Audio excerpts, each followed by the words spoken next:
Shalom anak-anak, selamat pagi. Apa kabarnya? Puji Tuhan, semua dalam keadaan sehat ya. Kita bersyukur kepada Tuhan karena pada pagi hari ini kita masih diberikan kesempatan sehingga kita boleh ada dan kembali ke sekolah dalam keadaan yang baik. Puji nama Tuhan, anak-anak, hari ini kita akan melanjutkan pelajaran kita. Hari ini kita akan belajar tentang apa? Tanggung jawabku di rumah. Semua sehat? Puji Tuhan ya, tetap semangat. Haleluya. Baik. Sebelum kita belajar tentang tanggung jawabku di rumah, hari ini kita mau mempersiapkan memposisikan pikiran kita pada pembelajaran. Sebelumnya kita mau berdoa terlebih dahulu. Baik, sebelum kita memulai pelajaran kita, mari kita berdoa. Bapa dalam surga, kami bersyukur Tuhan pada kesempatan pagi yang indah ini kami boleh kembali berkumpul untuk kegiatan pembelajaran. Engkau memberkati kegiatan pembelajaran kami dari awal hingga berakhirnya sehingga kami dapat mengikutinya dengan baik. Engkau memberkati anak-anak, memberikan hikmat, akal budi dan kepintaran sehingga dapat mengerti setiap pembelajaran. Terima kasih Bapa, kami berdoa dan mengucap syukur. Haleluya. Amin. Nah, baik anak-anak. Nah, sebelum kita melanjutkan pelajaran kita seperti biasa ya, kita akan bernyanyi dulu dan kita akan nyanyi bersama-sama. Baik, kita saksikan ya. Mari anak-anak, kita ikuti setiap gerakannya. Yuk, terus semangat memuji Tuhan. Katakan, Yesus pokok dan kitalah caranya. Yesus pokok dan kitalah caranya, tinggallah di dalamnya. Yesus pokok dan kitalah caranya, tinggallah di dalamnya. Yesus pokok dan kitalah caranya, tinggallah di dalamnya. Pastilah kau akan berbuah. Yesus cintaku, ku cinta kau, kau cinta Dia. Yesus cintaku, ku cinta kau, kau cinta Dia. Yesus pokok dan kitalah caranya, tinggallah di dalamnya. Yesus pokok dan kitalah caranya, tinggallah di dalamnya. Yesus pokok dan kitalah caranya, tinggallah di dalamnya. Pastilah kau akan berbuah. Yesus cintaku, ku cinta kau, kau cinta Dia. Yesus cintaku, ku cinta kau, kau cinta Dia. Yesus pokok dan kitalah caranya, tinggallah di dalamnya. Yesus pokok dan kitalah caranya, tinggallah di dalamnya. Yesus pokok dan kitalah caranya, tinggallah di dalamnya. Pastilah kau akan berbuah. Pastilah kau akan berbuah.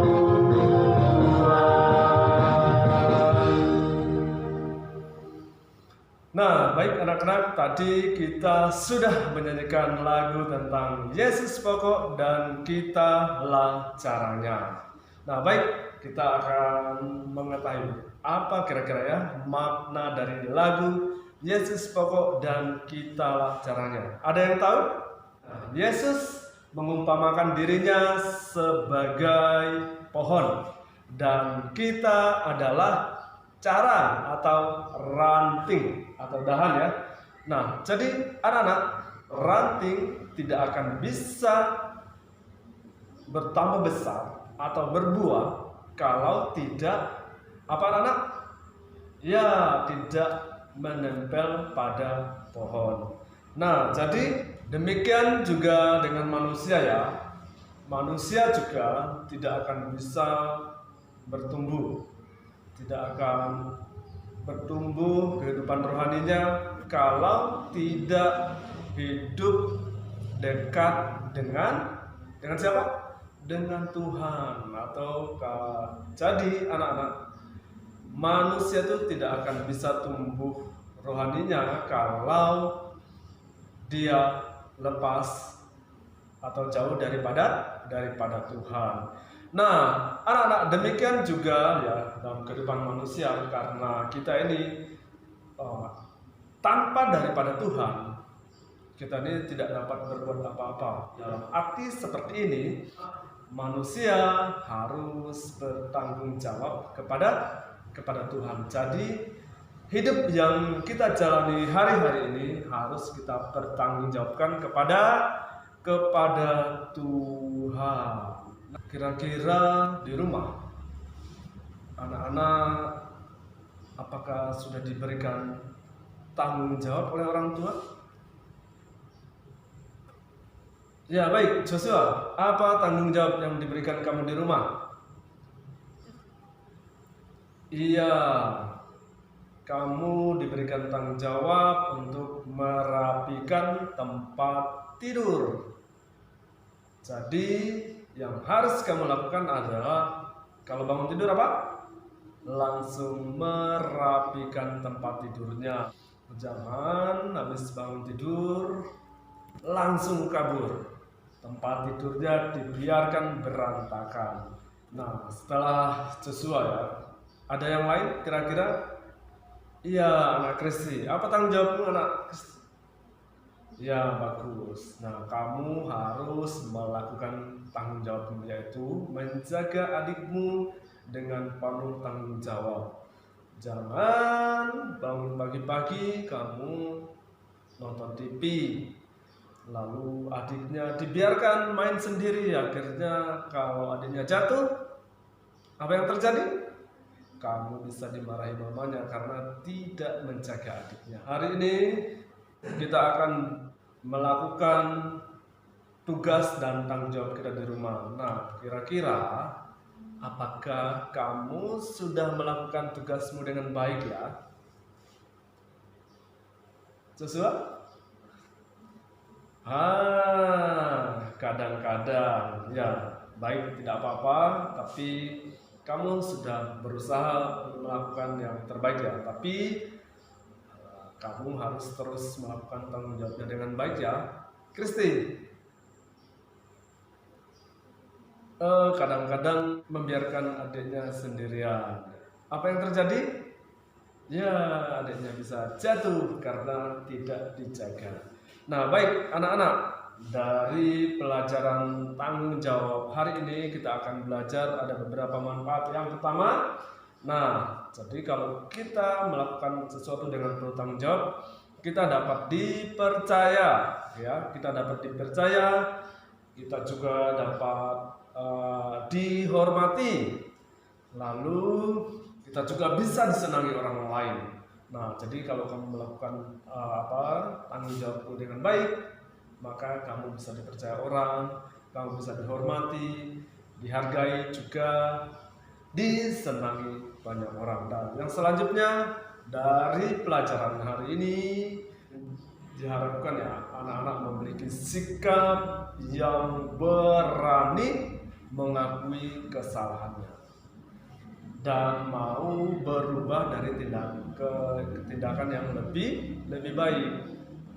Jangan kalau kita melakukan kesalahan lalu kita menyalahkan teman kita, itu kurang baik ya anak-anak. Nah, jadi melalui pelajaran ini kita juga yang terakhir ya, supaya anak bertindak lebih hati-hati dalam melakukan sebuah tindakan ya, tidak boleh gegabah atau asal melakukan tindakan, tapi harus hati-hati. Ini yang diharapkan. Nah, tujuan pembelajaran kali hari ini adalah Pak Guru berharap setelah anak-anak membaca Alkitab, lalu menggali arti tanggung jawab, diharapkan nanti anak-anak juga dapat memahami arti tanggung jawab dan juga mampu memahami arti tanggung jawab berdasarkan kisah Alkitab. Dan yang berikutnya adalah dari tujuan pembelajaran kita, anak-anak mengetahui akibat tidak bertanggung jawab.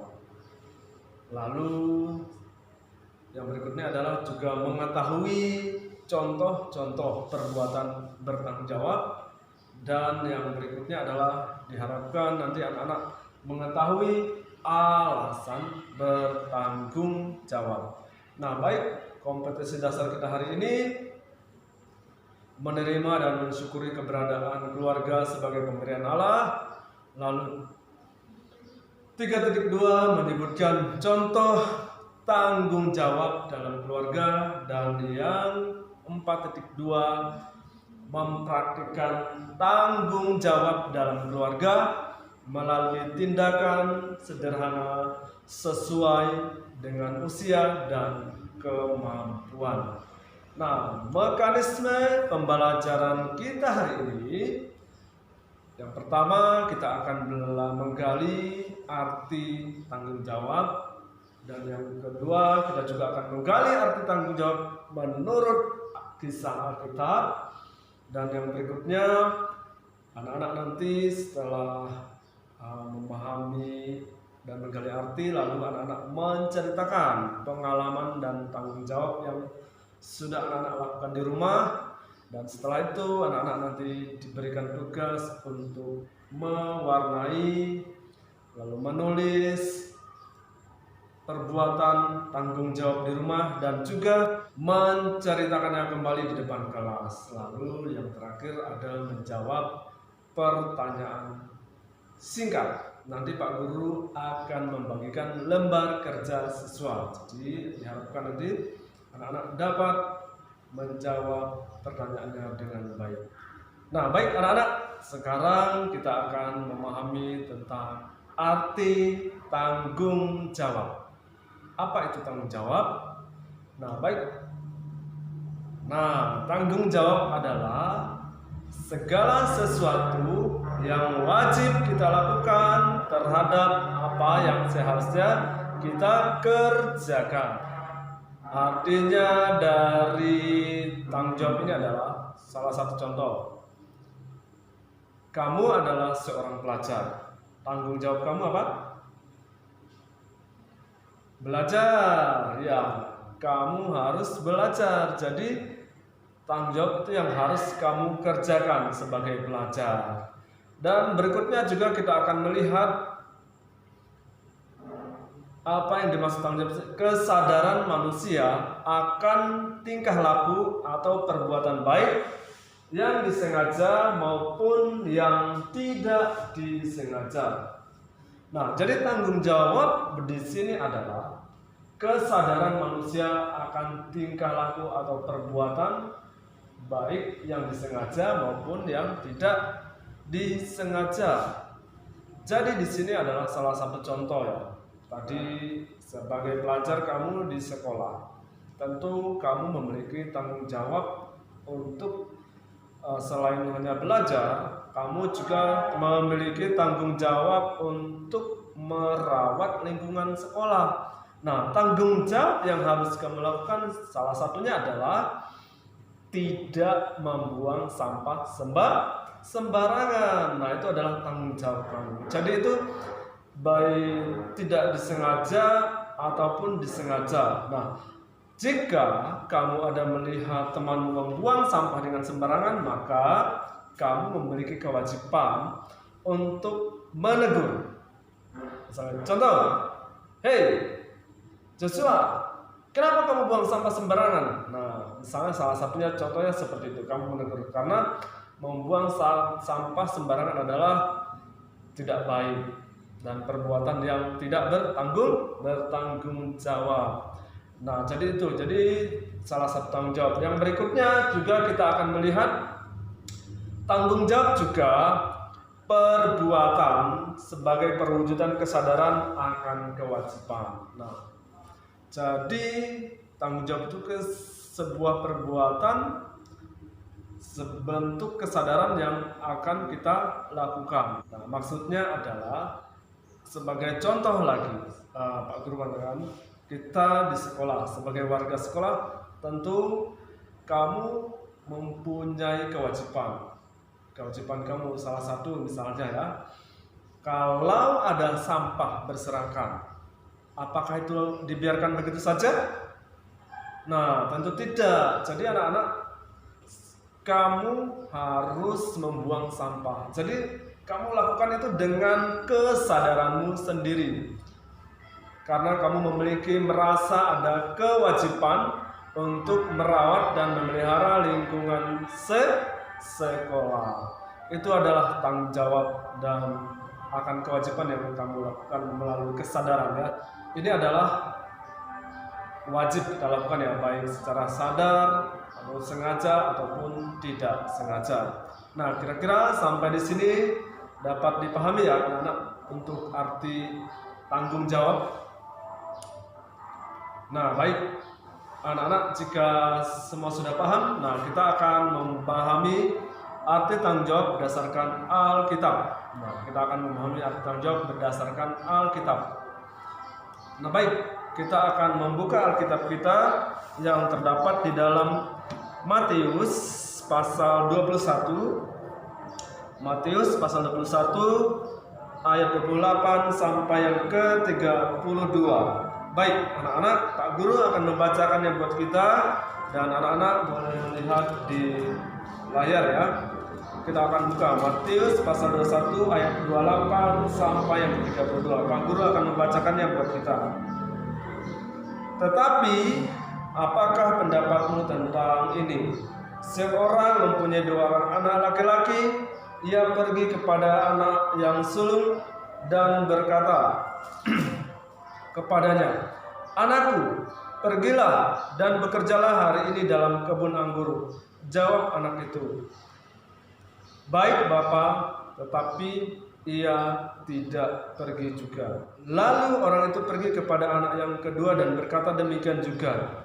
Dan anak itu menjawab, "Aku tidak mau." Tetapi kemudian ia menyesal lalu pergi juga. Siapakah di antara kedua orang itu yang melakukan kehendak bapaknya? Jawab mereka, "Yang terakhir." Kata Yesus kepada mereka, "Aku berkata kepadamu, sesungguhnya pemungut cukai dan perempuan-perempuan sundal akan mendahului kamu masuk ke dalam kerajaan Allah. Sebab Yohanes datang untuk menunjukkan jalan kebenaran kepadamu dan kamu tidak percaya kepadanya.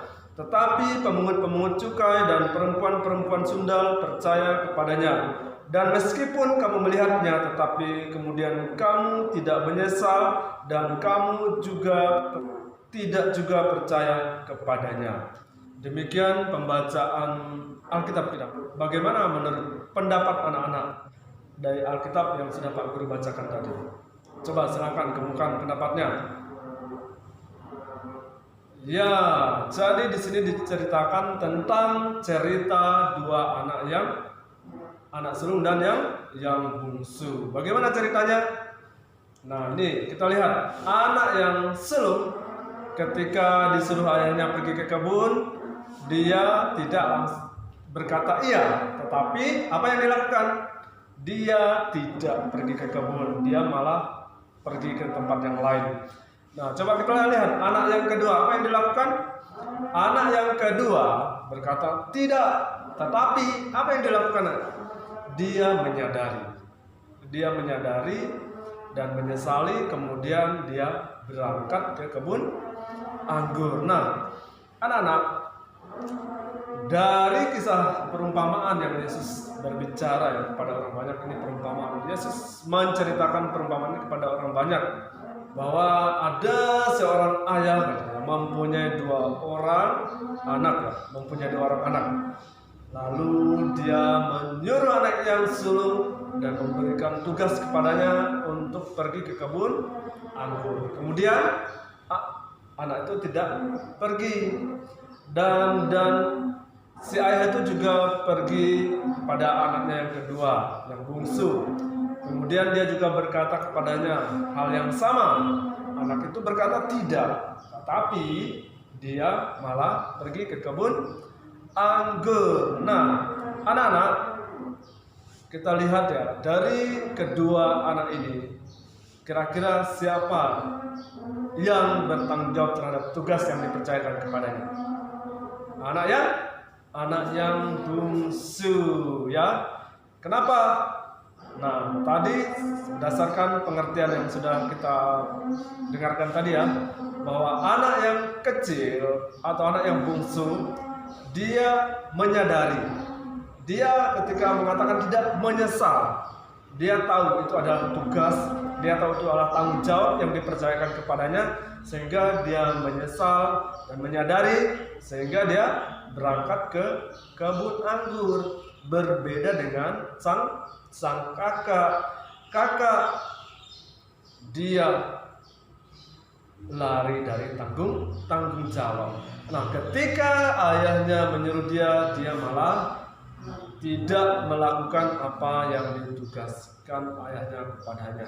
Nah, anak-anak, dari kisah Alkitab ini kita belajar bertanggung jawab terhadap tugas yang seharusnya kita kerjakan. Coba tadi kita lihat dari dua contoh anak yang sulung, dia memiliki respon yang berbeda, tanggapan yang berbeda ya. Yang satu menolak tapi melakukan, dan yang satu mengatakan iya tapi malah tidak melakukan. Nah, jadi dari kedua anak ini kita melihat ada seorang anak yang melakukan tugasnya karena dia menyadari bahwa dia patut membantu dan menolong ayahnya, sehingga dia harus mengerjakan tugas yang diperintahkan ayahnya. Nah, baik, sampai di sini anak-anak, kira-kira ada yang mau ditanyakan tentang tanggung jawab? Sudah jelas kah? Nah, baik, kalau sudah jelas, baik, kita akan melanjutkan pelajaran kita, yaitu dengan menceritakan pengalaman melakukan tugas di rumah. Coba silakan anak-anak menceritakan pengalamannya terhadap tugas dan tanggung jawab yang dipercayakan kepadanya di rumah. Silakan Nak Joshua. Joshua melakukan tanggung jawabnya dengan baik ya, ketika ayahnya atau ibunya memberikan tugas kepadanya, dia melakukannya dengan baik. Ada yang lain? Ya, bagus ya. Jadi sebagai anak yang bertanggung jawab, tentu kita harus mau menuruti ya apa yang diperintahkan orang tua kepada anak-anak. Nah, baik anak-anak, coba sekiranya ya, kalau kamu tidak mentaati atau kamu tidak melakukan tanggung jawabmu, kira-kira apa yang terjadi? Coba kamu perhatikan ya gambar yang satu ini. Ini apa anak-anak? Iya, apa itu? Dia dimarahi orang tuanya. Nah, ini akibat ya, karena dia tidak bertanggung jawab. Dan yang kedua, coba kita perhatikan anak-anak. Apa ini? Orang tuanya juga memberikan hukuman ya, dihukum orang tuanya karena tidak melakukan tanggung jawabnya. Ini sepertinya dia setelah bermain, mainannya dibiarkan berserakan kemana-mana, sehingga membuat ibunya jadi marah. Lalu ibunya menghukum dengan supaya dia mengemaskan mainannya dan merapikan mainannya. Nah, baik anak-anak, siapa yang tidak pernah dimarahi oleh orang tuanya di rumah? Angkat tangan. Oh, ternyata semua dimarahi. Kamu tahu kan kenapa kamu dimarahi? Iya, karena tidak melakukan perintah atau nasihat orang tua ya. Jadi pasti kamu dimarahi. Nah, baik anak-anak. Bagaimana sih orang yang bertanggung jawab itu? Nah, orang yang bertanggung jawab adalah ya mereka yang melakukan pekerjaan sesuai yang ditugaskan kepadanya. Nah, jadi orang yang bertanggung jawab, misalnya tadi Joshua bercerita bahwa tanggung jawab yang dipercayakan kepadanya, dia harus merapikan tempat tidur kalau bangun tidur. Nah, itu dia mengerjakan, lalu tugas itu dikerjakan dengan baik. Itu orang yang bertanggung jawab. Tadi si Kristi sudah bercerita bahwa kalau bangun tidur dia membantu ibunya menjaga adiknya. Nah, dia mengerjakannya dengan baik. Nah, itu juga sebuah tindakan anak yang bertanggung jawab. Nah, tapi kalau dia disuruh malah lari, nah itu tidak bertanggung jawab. Nah, jadi anak-anak, kenapa kita harus bertanggung jawab terhadap tugas yang dipercayakan kepada kita? Kira-kira apa ya anak-anak? Kenapa kita perlu bertanggung jawab terhadap tugas kita? Coba anak-anak kasih alasan. Ini ya. Iya, nih. Supaya disayangi orang tua ya kita. Jadi kalau kamu melakukan tugas dan tanggung jawabmu dengan baik, orang tua pasti sayang sama kamu. Orang tua pasti senang sama kamu. Dan yang berikutnya, kenapa kita perlu bertanggung jawab? Nah, ini anak-anak ya. Karena dengan bertanggung jawab kita membanggakan orang tua kita. Orang tua kita menjadi senang, wah anakku si Joshua rajin sekali, atau si Kristi juga baik sekali, dia mau membantu ibunya dan lain sebagainya. Jadi itu alasannya kenapa kita perlu bertanggung jawab.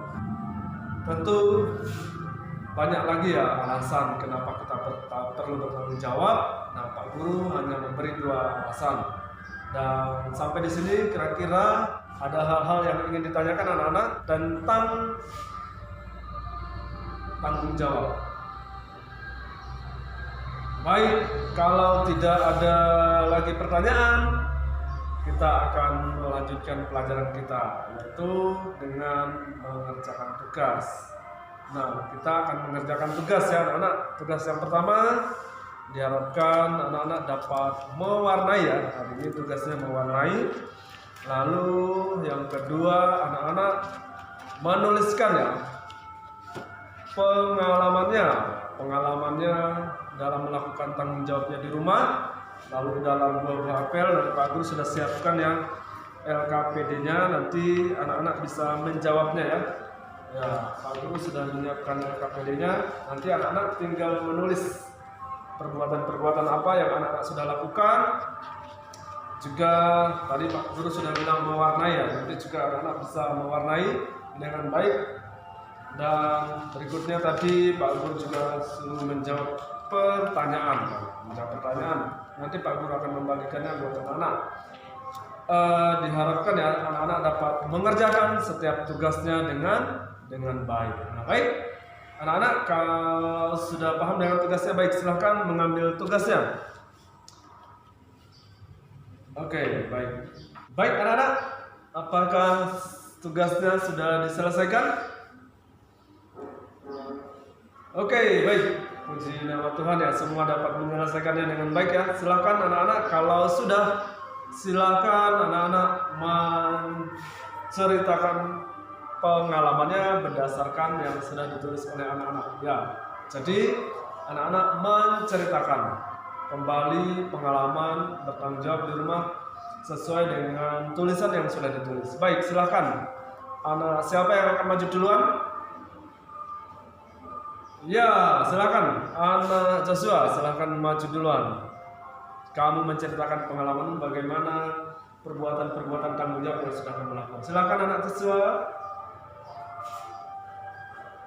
Ya, bagus sekali ya. Baik ya anak Joshua, kamu sudah melakukan tanggung jawabmu dan dengan baik ya. Pak Guru harap kamu terus melakukannya dengan baik ya. Baik, yang berikutnya adalah Abraham. Abraham, kamu juga sudah melakukan tugasnya ya dengan baik. Nah, jadi terus dilanjutkan ya, jangan malas-malas. Nah, sekarang kita akan mengakhiri pelajaran kita dan Pak Guru akan menyimpulkan pelajaran kita hari ini. Orang yang bertanggung jawab itu adalah orang yang melakukan tugasnya dengan penuh kesadaran. Jadi dia sadar bahwa ini adalah tugas saya, jadi saya wajib melakukannya. Itu orang yang bertanggung jawab. Jadi tanpa harus disuruh, tanpa harus dimarah-marahi, tanpa harus dicubit, maka dia melakukannya dengan penuh kesadaran. Yang berikutnya adalah dia tidak lari dari tanggung jawab. Tadi kita sudah melihat perumpamaan dua orang anak yang sulung tadi apa?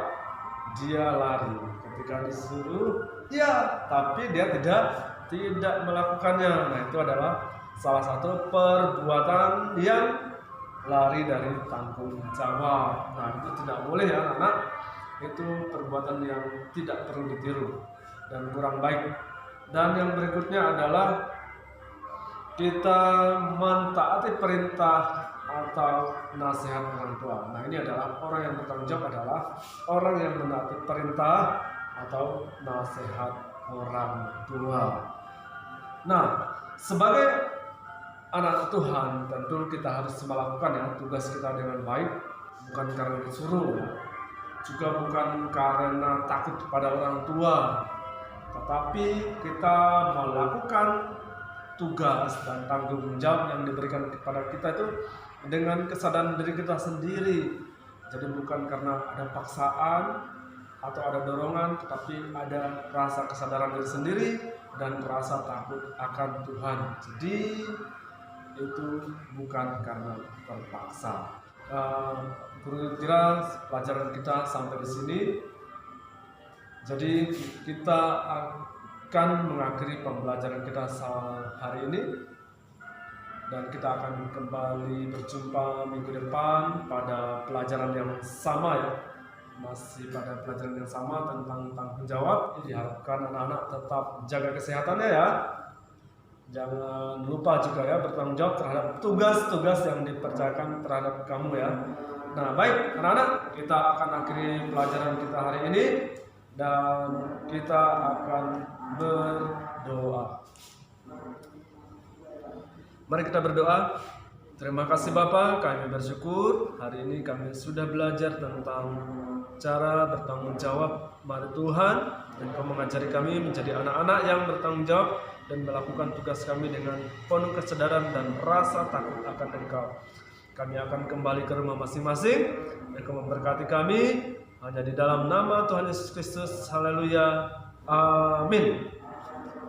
Baik anak-anak, selamat pagi, sampai kita berjumpa kembali.